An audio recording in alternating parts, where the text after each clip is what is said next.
So I've been sharing my investment journey plus other money lessons on this channel for a while now. I'm a passionate dividend investor and I've shared the performance of my dividend portfolio, which I set up on Questrade about the end of 2021. And so it's coming up on 3 years now. I have shared the performance of my dividend income on this channel since about early this year. So today I'll provide an update on both my dividend income performance for October, and in one of my last videos, I started sharing a new investment challenge that I set up to help me speed up my investment journey towards early retirement.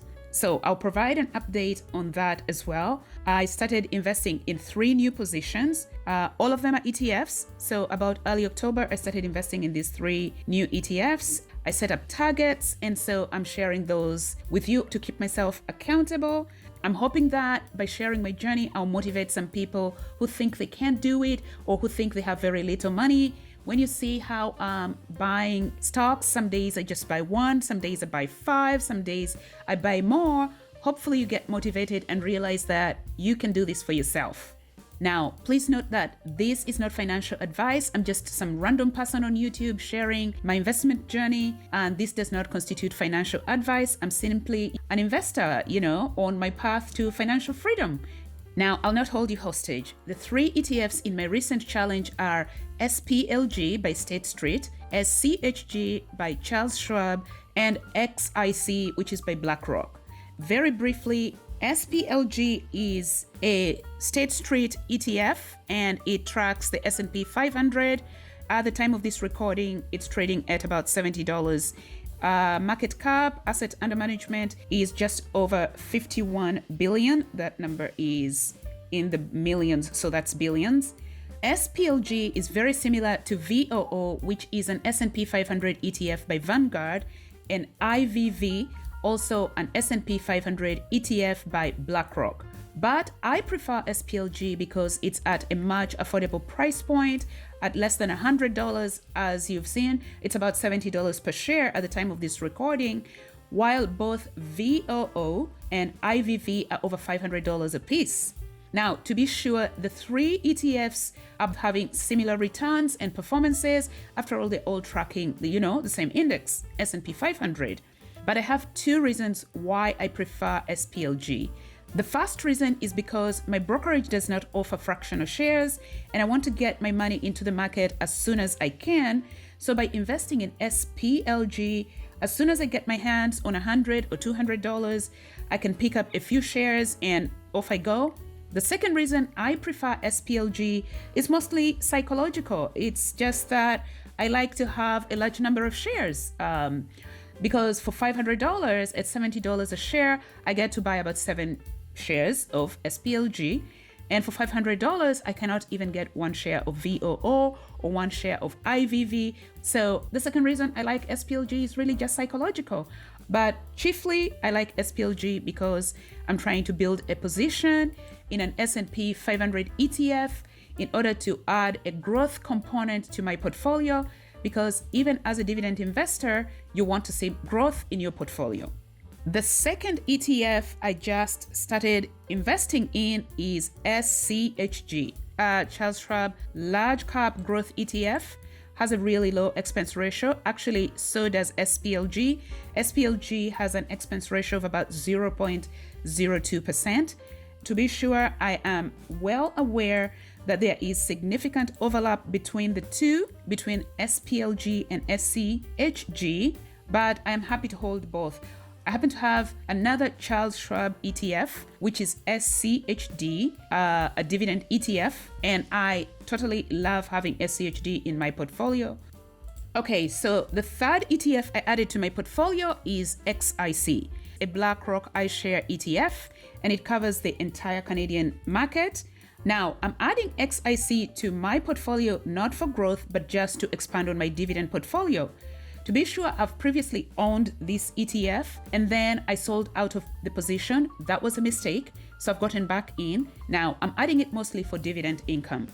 While XIC is technically not a dividend ETF, because the Canadian market is dominated by the financial sector, the big banks and utilities and energy, the market pays very good dividends. So I'm adding XIC, which is a total stock market ETF tracking the entire Canadian market, to add to my dividend income portfolio. So those are the 3 ETFs I'm adding to my portfolio, and I'll provide an update in terms of how much of each stock I've added to my portfolio since October in just a bit. But first, for a bit of housekeeping. If you enjoy content like this, please consider subscribing to my channel. It motivates me to continue making these videos, and I'm hoping that I can encourage people who are sitting on the sidelines, who think they can't do it, that by watching my journey, they can see that I can do it. And if I can, I'm sure you can do the same. So again, remember, this is not financial advice. I'm just some random person on YouTube sharing my investment journey. And so do your own research so that before you make a decision, you're comfortable with the choices of the stocks that you're picking. So now let's look at my October dividend income performance. Then I will provide an update on how the 3 stocks are doing, the new positions in the challenge, a summary of my dividend payments for the last few months, and a quick recap. In July of this year, I received a total of $288.33.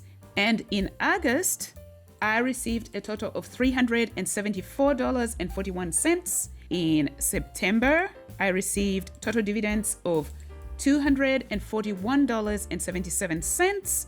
Now, to October, I received a total of $259.83 from 3 different stocks. TD paid me twice because I have TD in 2 different accounts. In my RRSP, this is equivalent to the 401k. I have 136 shares in my RRSP, and I have 75 shares in my TFSA. The TFSA is equivalent to the Roth IRA. So collectively, I received 2 payments from TD in the amount of about $215. I also received $10.90 from 9 stocks for VTI. That's the Vanguard Total Stock Market ETF. And I received $33.71 from 50 shares of KO, Coca-Cola. So in total, that's $259.83 in dividend income from 3 different stocks, 4 different payments in the month of October. Now let's post my dividend income for October onto my dividend tracker and then see how I am doing so far for year to date. So earlier this year, I did share my projection for dividend income for 2024. I indicated that I expected to double how much dividend income I received in 2024 relative to how much I received in 2023. So you'll see here, this is how long I've had this portfolio. I started about the end of October in 2021 and received a total of $61.90, almost $900 in 2022, and I received $1,667.62 in 2023. The projection was that I would exceed $3,000. I'll nearly double the amount of dividends I received in 23 in 24. So with the addition of my dividend income for October, my total dividend income year to date for 2024 is $2,738.43. And that is already more than all the income, the dividend income I received over the last 3 years, which is $2,618 and change. So I have already exceeded the dividend income I received in the first 3 years in the first 10 months of 2024. So with 2 months still left in 2024, and I'm already at over 2,700, I'm very optimistic that I will achieve my projected dividend income target of over 3,000 in 2024. Now, quick update on how my investment challenge that I started in October is doing. So first, let's look at SPLG. So I set a target of 300 shares in the near term. So basically over the next, 12 to 18 months, perhaps. In my last video, I had a total of 10 shares of SPLG at an average price of $68.74. I currently am up to 60 shares over the last nearly 30 days. And no, I just came into a little money. So I was able to move up this position, dramatically, buying 50 shares at the same time. My current average price is $69.81 per share. and I currently have 60 shares in total, which means that since my last video or since my last update, I have increased the number of SPLG shares by 50. The second ETF is SCHG, and I also set a target of 300 shares in the near term. And at my last video, I had a total of 4 shares. Yes, just 4, at an average price of $26.40. I currently am up to 40 shares at an average price of $27.70. So since the last update, I'm up 36 shares. I've increased my position by 36 shares. Again, like I indicated earlier, I came into a bit of money, so I was able to move the numbers significantly over the last 30 days. I'm not always going to be moving at these large numbers of shares. And the third ETF is XIC, the BlackRock iShare Composite ETF that tracks the entire Canadian market. My target is 400 shares in the near term. In my last video, I only had 1 share of XIC at an average price of $38.36. I currently have 50 shares at an average price of $38.89 per share.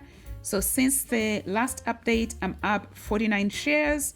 Yes, I can see there's progress, and of course I'm motivated because I've set myself a challenge.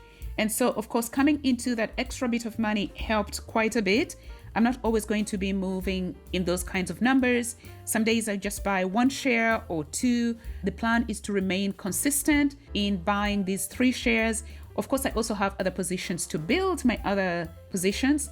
In total, I have 18 stocks in my portfolio. The majority are individual stocks.